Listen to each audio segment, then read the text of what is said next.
ಇವತ್ತು ದರ್ಶನ್ಗೆ big day. Darshan ಜೊತೆಗೆ ಇತರೆ ಆರೋಪಿಗಳಿಗೂ ಕೂಡ ಬಿಗ್ ಡೇ. ಕಾರಣ ಚಿತ್ರದುರ್ಗದ ರೇಣುಕಾಸ್ವಾಮಿ ಕೊಲೆ ಪ್ರಕರಣ ನಡೆದಿತ್ತಲ್ಲ ಜೂನ್ 8ನೇ ತಾರೀಕು. ಸೊ ಈ ಪ್ರಕರಣದಲ್ಲಿ ನಟ ದರ್ಶನ್ ಸೇರಿ ಒಟ್ಟು 7 ಜನ ಆರೋಪಿಗಳಿಗೆ ಹೈಕೋರ್ಟ್ ಡಿಸೆಂಬರ್ 13, 2024ನೇ ತಾರೀಕು ಷರತ್ತುಬದ್ಧ ಜಾಮೀನನ್ನು ಮಂಜೂರು ಮಾಡಿತ್ತು.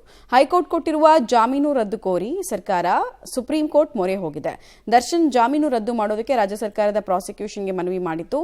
ಪ್ರಕರಣದ A1 ಪವಿತ್ರ ಗೌಡ, ದರ್ಶನ್, ಜಗದೀಶ್, ಅನುಕುಮಾರ್, ನಾಗರಾಜ್, ಲಕ್ಷ್ಮಣ್ ಹಾಗೂ ಪ್ರದೂಷ್ಗೆ ಮತ್ತೆ ಸಂಕಷ್ಟ ಎದುರಾಗಿದೆ. ಈ ಅರ್ಜಿ ಇವತ್ತು ಸುಪ್ರೀಂ ಕೋರ್ಟ್ನಲ್ಲಿ ವಿಚಾರಣೆ ನಡೆಯುವ ಸಾಧ್ಯತೆ ಇದೆ. ನ್ಯಾಯಮೂರ್ತಿ JB ಪಾದ್ರಿವಾಲ್ ಇಂದು ಈ ಅರ್ಜಿಯನ್ನ ಪ್ರಸ್ತಾಪಿಸೋಕೆ ಸೂಚಿಸಿದ್ದಾರೆ. ಪ್ರಕರಣದ ವಿಚಾರಕ್ಕೆ ಸಂಬಂಧಪಟ್ಟಂತೆ ವಿಚಾರಣೆಗೆ ಬಂದರೂ ವಾದ ಮಂಡಿಸೋದಕ್ಕೆ ವಕೀಲರು ಎಲ್ಲ ತಯಾರಿಯನ್ನು ಮಾಡಿಕೊಂಡಿದ್ದಾರೆ.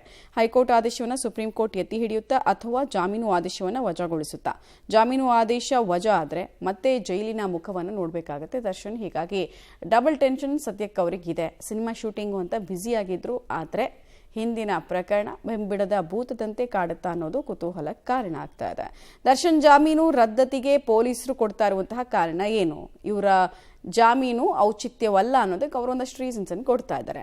ದರ್ಶನ್ ಸಿನಿಮಾ ನಟ, ಸೆಲೆಬ್ರಿಟಿ ಆಗಿದ್ದಾರೆ, ತುಂಬಾ ಜನ ಫ್ಯಾನ್ಸ್ ಇದ್ದಾರೆ, ಸಾಕ್ಷಿಗಳನ್ನ ತಿರುಚುವಂತಹ ಸಾಧ್ಯತೆ ಇದೆ ಅಂತ ಹೈಕೋರ್ಟ್ ನಮ್ಮ ಆರ್ಗ್ಯುಮೆಂಟ್ ಅನ್ನು ಪರಿಗಣಿಸಿಲ್ಲ ಅಂತ ಸುಪ್ರೀಂ ಕೋರ್ಟ್ ಮೆಟ್ಲು ಹತ್ತಿದ್ದಾರಂತೆ. ಸತ್ರ ನ್ಯಾಯಾಲಯದಲ್ಲಿ ಪ್ರಕರಣವು ಇನ್ನೂ ಆರೋಪ ನಿಗದಿ ಹಂತಕ್ಕೆ ಬಂದಿಲ್ಲ.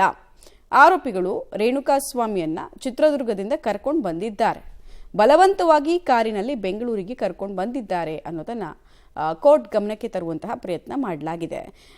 ಇದು IPC ಸೆಕ್ಷನ್ 364 ಅಡಿ ಅಪರಾಧ ಆಗಿದ್ದು, ಇದನ್ನ ಪರಿಗಣಿಸೋಕೆ ಹೈಕೋರ್ಟ್ ವಿಫಲವಾಗಿದೆ. ಸಾಕ್ಷಿ ದಾಖಲೆ ಪರಿಗಣಿಸದೆ ಜಾಮೀನು ಮಂಜೂರು ಮಾಡಿದ್ದನ್ನ ಹೈಕೋರ್ಟ್ ಸಮರ್ಥಿಸಿ ಕೂಡ ಕೊಂಡಿಲ್ಲ. ಸಾಂದರ್ಭಿಕ ಸಾಕ್ಷಿ, ಲ್ಯಾಬ್ ವರದಿ, ಆರೋಪಿಗಳ ಬಟ್ಟೆ, ಶೂ, ಚಪ್ಪಲಿ, CCTV, ಘಟನಾ ಸ್ಥಳದಲ್ಲಿ ಆರೋಪಿಗಳ ಓಡಾಟ, ಆರೋಪಿಗಳ ಮೊಬೈಲ್ನಲ್ಲಿ ಸಂತ್ರಸ್ತನ ಫೋಟೋ ಪತ್ತೆ ಆಗಿರೋದನ್ನ ಹೈಕೋರ್ಟ್ ಪರಿಗಣಿಸೋಕೆ ವಿಫಲವಾಗಿದೆ. ಮಧ್ಯಂತರ ಏಕಪಕ್ಷೀಯ ಆದೇಶದ ಮೂಲಕ ಜಾಮೀನು ಆದೇಶಕ್ಕೆ ತಡೆಯನ್ನ ಕೊಡಬೇಕು ಅಂತ ಅಷ್ಟು ಅಂದರೆ ಈಗಾಗಲೇ ಅರ್ಜಿ ಹಾಕ್ಕೊಂಡಿದ್ದಾರಲ್ಲ, ಅರ್ಜಿಯ ಹೈಲೈಟ್ ಪಾಯಿಂಟ್ಸ್ನಲ್ಲಿ ಈ ಎಲ್ಲ ಅಂಶಗಳು ಕೂಡ ಕಾಣಿಸ್ತಾ ಇದೆ. ಹೈಕೋರ್ಟ್ ಜಾಮೀನನ್ನು ಕೊಡ್ತು. ಜಾಮೀನು ಕೊಡಬೇಕಾದ್ರೆ 1-2-3 ರೀಸನ್ಗಳನ್ನು ಮಾತ್ರ ಸೈಟ್ ಮಾಡ್ತು. ಸವಿವರವಾಗಿ ನಮ್ಮ ಈ ಡೌಟ್ಸ್ಗಳಿಗೆ ಉತ್ತರವನ್ನು ಕೊಟ್ಟಿಲ್ಲ ಅನ್ನೋದು ಬೇಸಿಕ್ಲಿ ಸರ್ಕಾರದ ಪರ ವಕೀಲರ ವಾದ ಆಗ್ತಾ ಇದೆ. ಹೀಗಾಗಿ ಮತ್ತೇನಾಗುತ್ತಪ್ಪ ಅನ್ನುವಂತಹ ಕುತೂಹಲ ಇದೆ. ಡೆವಿಲ್ ಚಿತ್ರೀಕರಣದ ನಿಮಿತ್ತ ರಾಜಸ್ಥಾನದಲ್ಲಿ ದರ್ಶನ್ ಇದ್ದಾರೆ. ಕಳೆದ ಸೋಮವಾರವೇ ದರ್ಶನ್ ಅವರು ಅಲ್ಲಿಗೆ ಹೋಗಿದ್ರು, ರಾಜಸ್ಥಾನಕ್ಕೆ ಹೋಗಿದ್ರು. ಇವತ್ತು ವಾಪಸ್ ಬರಬೇಕಾಗಿತ್ತು. ಬಟ್ 2 ದಿನ ಶೂಟಿಂಗ್ ಪೋಸ್ಟ್ಪೋನ್ ಆಗಿತ್ತು. ಶುಕ್ರವಾರ ದರ್ಶನ್ ವಾಪಸ್ ಆಗ್ತಾರೆ ಅನ್ನೋದರ ಡೀಟೇಲ್ಸ್ ಕೂಡ ಇದೆ. ಜಾಮೀನು ರದ್ದು ಅರ್ಜಿ ಕುರಿತು ಸುಪ್ರೀಂ ಕೋರ್ಟ್ನಲ್ಲಿ ವಿಚಾರಣೆಗೆ ಬರುತ್ತೆ.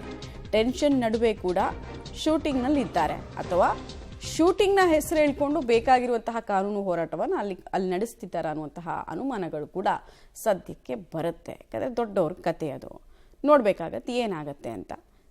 2 ದಿನ ಪೋಸ್ಟ್ಪೋನ್ ಅಂತೆ. ಟಾಕಿ ಪೋರ್ಷನ್ನ ಶೂಟಿಂಗ್ ಮಾಡ್ತಿದ್ದೀವಿ ನಾವು ರಾಜಸ್ಥಾನದಲ್ಲಂತ ಅವರ ಫಿಲಮ್ನ ಡೈರೆಕ್ಟರ್ ಮತ್ತು ಪ್ರೊಡ್ಯೂಸರ್ ಎಲ್ಲ ಹೇಳ್ಕೊಂಡಿದ್ರು. ಟಾಕಿ ಪೋರ್ಷನ್ ಅಂತ ಅಂದರೆ ನಿಗದಿತ ಆಲ್ಮೋಸ್ಟ್ ಎಲ್ಲ ಏನೇನು ದಿನ ಅಂದ್ಕೊಂಡಿರ್ತಾರೆ ಆಯಾ ದಿನಕ್ಕೆ ಮುಗಿಸ್ಕೊಳ್ತಾರೆ.